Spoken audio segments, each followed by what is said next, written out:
Ninakawan na hinalay pa umano ang isang babaeng Chinese na magpapapalit lang sana ng pera. Ang mga suspect, mga kapwa niya Chinese. May report si Darlene Kai.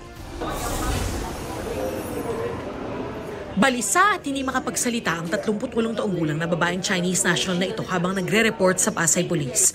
Ginahasa at ninakawan daw siya ng mga kapwa Chinese nationals. Sa sobrang trauma, hindi pa raw niya kayang magbigay ng panayam kaya kaibigan niya ang nagkwento.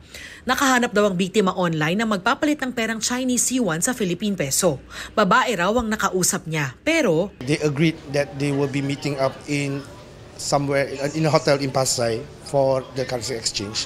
But unfortunately, when she went into the appointed room, it appears that there is another 3 males whereby they actually controlled her and forced her to pass all her items, and to after that they did something sexually harassment to her. Nasa kwarto rin daw ang kausap online ng biktima nang mangyari ang pangahalay. Kinuha raw ang mga gamit ng biktima pati ang pera niyang nasa 20,000 pesos. Pagkatapos nito, pinaalis na siya ng mga suspect. Dumulog siya sa mga pulis. She is traumatized, she is shaking all around her body. Of course, she wants justice.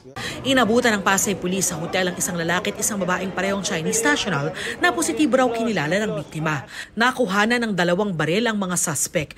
Foreign national sila at bakit naman meron silang baril, hawak-hawak. So baka maaaring involved sila sa mga ibang gawaing illegal.